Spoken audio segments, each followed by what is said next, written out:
Here we're going to talk about point slope form of a line. So what that is, I've got this equation here.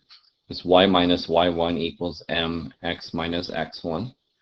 And so what does this all mean? Well, the m represents the slope, like it does pretty much every time. Whenever we use the letter m in algebra, we're talking about the slope of a line. And if you forget, slope is the change in y over the change in x. Or sometimes you hear like rise over run. And then this x1, y1 is, so x1 comma y1, this just represents a point. So this is a point on the line. So point on the line. And it could be any point on the line. You can take any point that you see on the line, plug it in for x1 and y1, plug in the slope, and you've got your equation. So what we're going to do is we're going to start out with this equation. Y minus 5 equals 2/3, and then in parentheses x minus 2.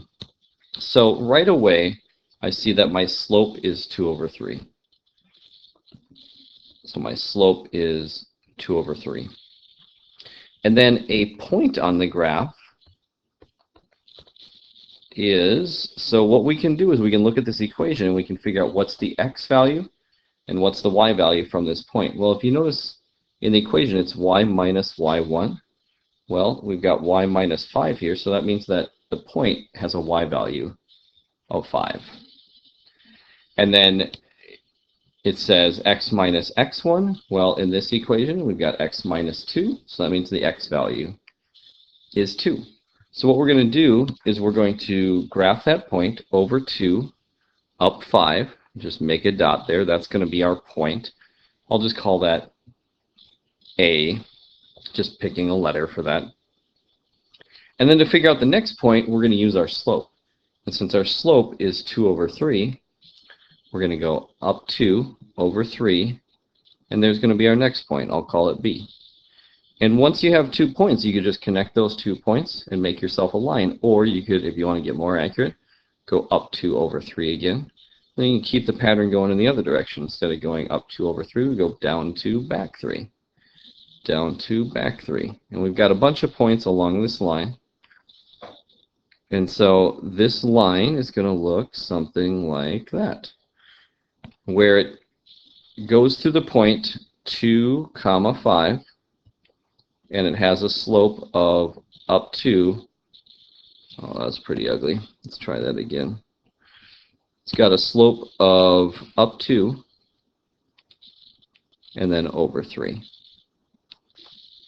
And that's it. So any line, if you're given a point and a slope, you can plug it into this form and you'll be able to get the equation for that line. And then you can graph it as well, just like we did here. So let's go through a couple of examples. What I'd encourage you to do is pause it, and let me see here. I got to get this. There we go. It's a little bit off the screen. Pause it and see if you can graph these two without my help. And then if you can't, obviously just keep watching. But I would encourage you to try doing this without my help and see if you can do that. So let's start with the first example. I'm going to start by identifying the slope. So the slope on this one is just 3/2. That's the number that is in front of the x minus 4. So that's our slope. And then our point that's on this graph is, well, let's go back to what we talked about before. We have y minus y1. Well, since this is plus 5, that means our y value is -5. So it's always going to be the opposite of what's listed in the equation. Since you have y plus 5, the y value is -5. And since we have x minus 4, the x value is going to be +4. So just like in the previous example, we're going to go over 4, down 5, and there's going to be our point. It's 4, -5. And then to get our next point, we're going to use our slope, which is 3/2.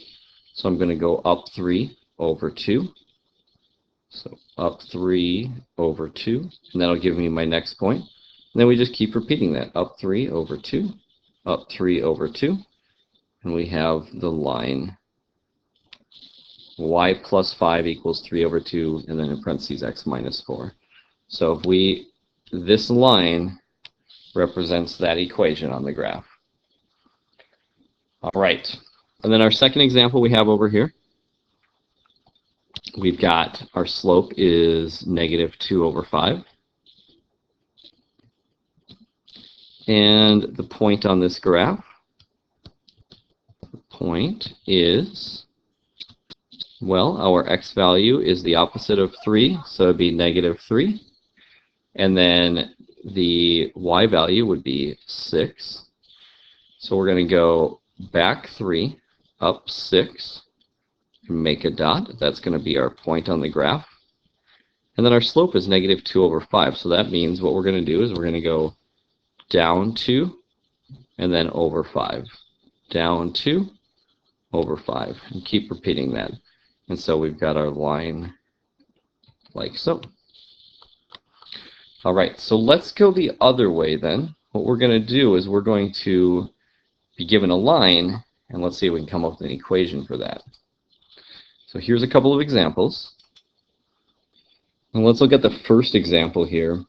So what I want to do is I want to identify some points on this graph, and it looks like we've got a point here and a point there. Let's see, another one right here. So I've got 3 points here. And once you identify some points, you can figure out the slope. And so this slope is going to be up 2 and over 5. So my slope is going to be 2 over 5. And then we just need to figure out one of the points. And so I have 3 points on this graph.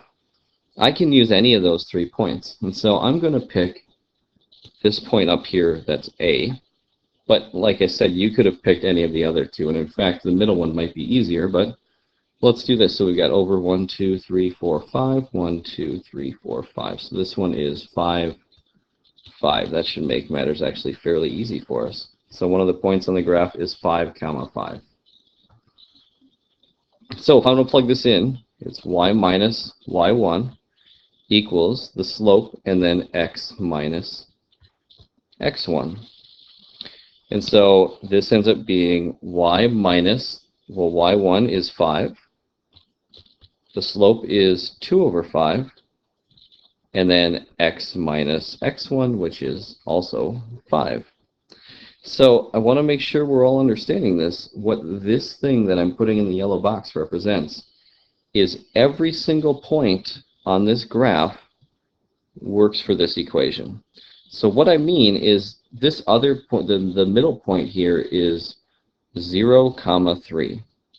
Well, if I plug in 0 for x into this equation, so I'm going to put 0 in for x, I've got 0 minus 5, that's negative 5.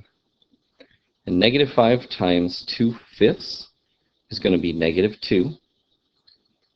And then if I put 3 in for y, 3 minus 5 is also negative 2. So every single point on this yellow line that's graphed up here will work for this equation. Let's check it again with the other point that's up there. So this next point is negative 5, 1. So if I plug in negative 5 for x, put in negative 5 here. Negative 5 minus 5 is negative 10. Negative 10 times 2/5 would be negative 4. And then if I plug 1 in for y, I get negative 4 on the left side. And so that's what this equation does, is it tells us every single point on the graph. And that's what any equation does when you're talking about any graph. When you get that equation, the graph and the line are the exact same thing. One is just a picture representation and one's an equation representation. Okay, so let's look at this last example here. Got a couple points here. Looks like right there is one, right there is one. Got a bunch of points along this graph. And so this slope is down 2 over 1. So that's going to be a slope of negative 2 over 1. Or just negative 2. It's divided by 1, it's the same thing. And then a point on this graph, well, let's do this one right here. I'll call that one A. So that one is negative 4, 2. Negative 4, comma 2. So if I plug this in, y minus y1 equals the slope, x minus x1. This equation is going to be y minus the y value, which is 2, equals the slope, which is negative 2, and then x minus negative 4, which is the same as x plus 4. So that's a couple of examples of how you would take a line. So really what you had was you were given a slope and a point, and I was asking you to come up with the equation. You just had to figure out the slope and the point from the graph. All right, so that is point-slope form of a line.